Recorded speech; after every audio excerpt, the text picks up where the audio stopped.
নমস্কার বন্ধুরা, তোমাদের সবাইকে স্বাগত জানাই জিকে পয়েন্ট 365 ইউটিউব চ্যানেলের আরও একটি নতুন ভিডিওতে। আজকে আমরা আলোচনা করব ডাব্লিউবিপি কেপি কনস্টেবল 2024 এক্সামের জন্য গুরুত্বপূর্ণ কিছু জেনারেল নলেজ কোয়েশ্চেন অ্যান্সার নিয়ে, অর্থাৎ জিকে কোয়েশ্চেন অ্যান্সারের ক্লাস নিয়ে আলোচনা করব আজকে তোমাদের সাথে। আমাদের এই যে জিকে কোয়েশ্চেন অ্যান্সার ক্লাসের সিরিজটি হচ্ছে, এর মধ্যে যে ভিডিওগুলি আসছে প্রত্যেকটি ভিডিওই কিন্তু তোমাদের জন্য ভীষণই গুরুত্বপূর্ণ। কোনো ভিডিও তোমরা স্কিপ করো না।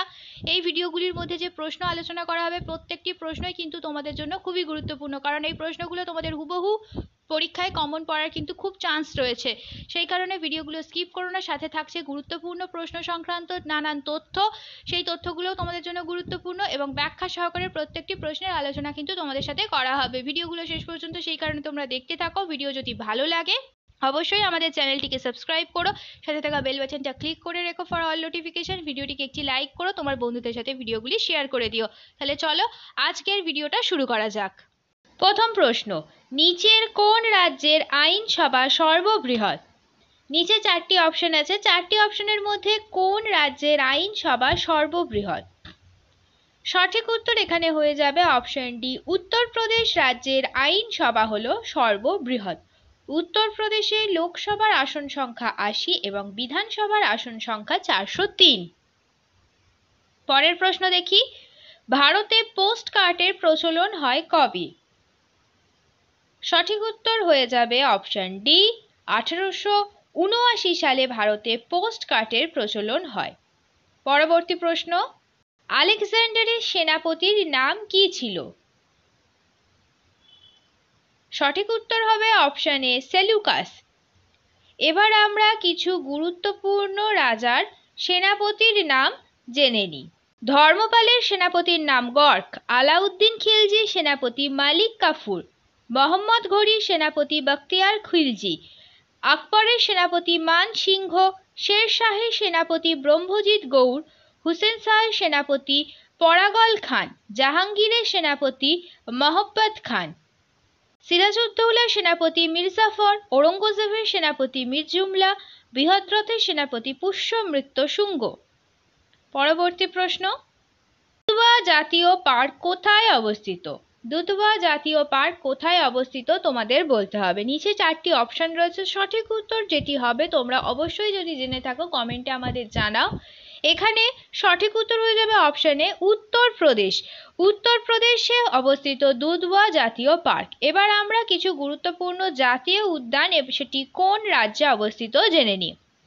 পালাউমো জাতীয় উদ্যান আছে ঝাড়খণ্ড রাজ্যে, পেরিয়ার জাতীয় উদ্যান আছে কেরালাতে, পান্না জাতীয় উদ্যান আছে মধ্যপ্রদেশে, শিমলিপাল জাতীয় উদ্যান আছে উড়িষ্যায়, টাডোবা জাতীয় উদ্যান আছে মহারাষ্ট্রে, গ্রেট হিমালয়ান জাতীয় উদ্যান আছে হিমাচল প্রদেশে, ইন্দ্রাবতী ন্যাশনাল পার্ক আছে ছত্তিশগড়ে, নন্দাদেবী ন্যাশনাল পার্ক আছে উত্তরাখণ্ডে, সিঙ্গালীলা জাতীয় উদ্যান আছে পশ্চিমবঙ্গে, বাল্মীকি ন্যাশনাল পার্ক আছে বিহারে, ভিতরকণিকা জাতীয় উদ্যান আছে উড়িষ্যায়, রাজাজি ন্যাশনাল পার্ক আছে উত্তরাখণ্ডে, মাউলিং ন্যাশনাল পার্ক আছে অরুণাচল প্রদেশে, সলিম আলী ন্যাশনাল পার্ক আছে জম্মু কাশ্মীরে। পরের প্রশ্ন দেখি, কে মৌলিক অধিকার রদ করতে পারেন? মৌলিক অধিকার কে রদ করতে পারেন? মৌলিক অধিকার রদের আইনটি হলো পার্ট 3 আর্টিকেল 12 থেকে 35 নম্বর আর্টিকেলে মৌলিক অধিকার রদের বর্ণনা রয়েছে, আর এটি রদ করতে পারে অপশন এ হয়ে যাবে সঠিক উত্তর, রাষ্ট্রপতি। পরবর্তী প্রশ্ন দেখি, ভারতীয় বিক্ষোভের জনক হিসাবে কে বিখ্যাত ছিলেন? ভারতীয় বিক্ষোভের জনক, ভালো করে প্রশ্ন দেখবে তারপরে তোমরা উত্তর করবে। এখানে সঠিক উত্তর হয়ে যাবে অপশন ডি, বাল গঙ্গাধর তিলক ভারতীয় বিক্ষোভের জনক হিসাবে বিখ্যাত ছিলেন। পরবর্তী প্রশ্ন, কয়লা উৎপাদনে ভারতের স্থান কত? কয়লা উৎপাদনে ভারতের স্থান কত? তোমরা যদি জেনে থাকো অবশ্যই আমাদের কমেন্টে জানাও। সঠিক উত্তর এখানে হয়ে যাবে অপশন বি, দ্বিতীয়। কয়লা উৎপাদনে ভারতের স্থান হলো দ্বিতীয়। পরবর্তী প্রশ্ন, ভারতের প্রথম মহিলা মুখ্যমন্ত্রীর নাম কি?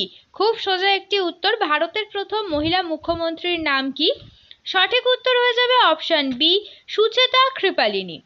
সরোজিনী নাইডু ছিলেন প্রথম মহিলা রাজ্যপাল, ইন্দিরা গান্ধী ছিলেন প্রথম মহিলা প্রধানমন্ত্রী। এবার আমরা বিভিন্ন ক্ষেত্রে প্রথম মহিলা সম্পর্কিত এই গুরুত্বপূর্ণ তথ্যটা দেখে নিই। প্রথম মহিলা লোকসভা অধ্যক্ষ ছিলেন মীরা কুমার।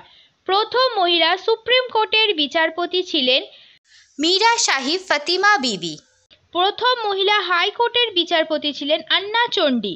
প্রথম মহিলা হাইকোর্টের প্রধান বিচারপতি ছিলেন লীলা শেঠ। প্রথম মহিলা রাষ্ট্রদূত ছিলেন বিজয়লক্ষ্মী পণ্ডিত। প্রথম মহিলা আইপিএস অফিসার হলেন কিরণ বেদি। প্রথম মহিলা বিমান চালক হলেন দুর্বা ব্যানার্জি।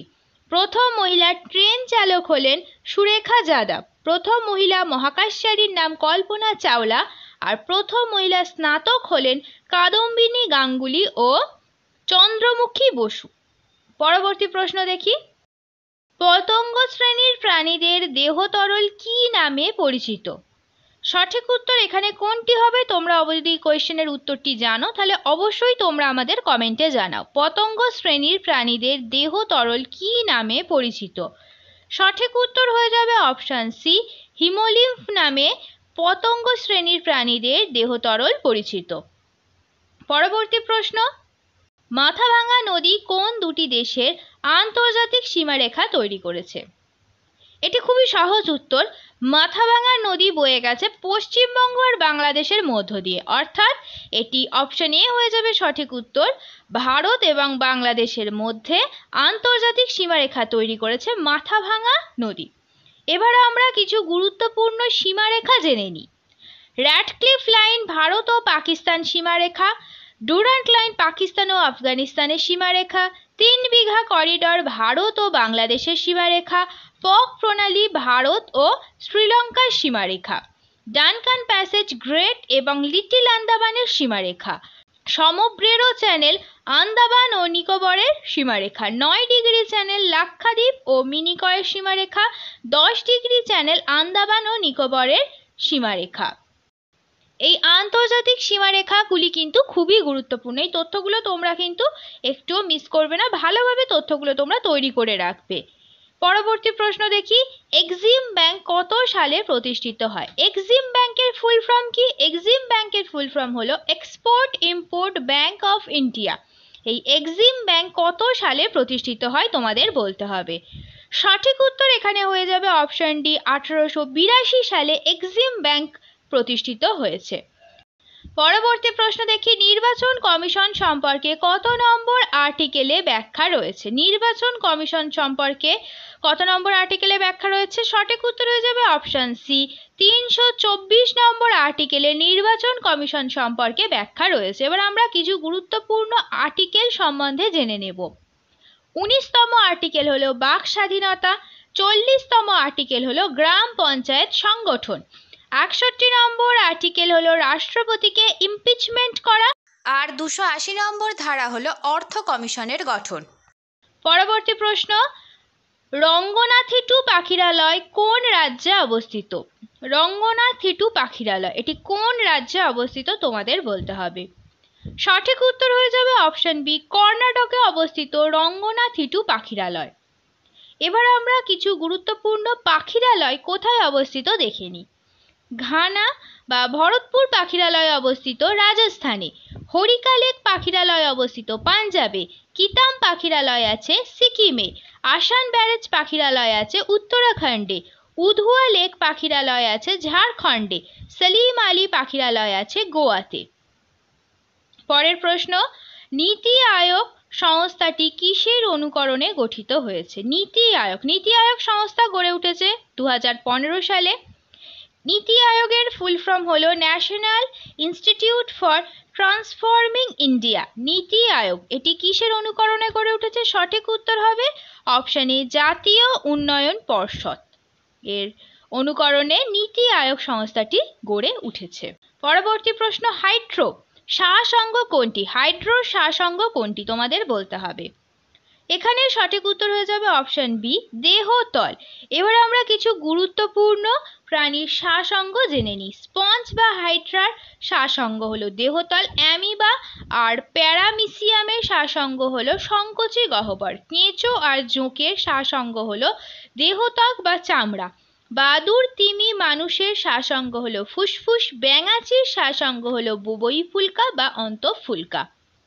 শেষ হলো আজকের ভিডিও। আজকের পর্বে আমরা আলোচনা করলাম ডাব্লিউবিপি কেপি কনস্টেবল 2024 এক্সামের জন্য গুরুত্বপূর্ণ কিছু জেনারেল নলেজ কোয়েশ্চেন আনসার নিয়ে।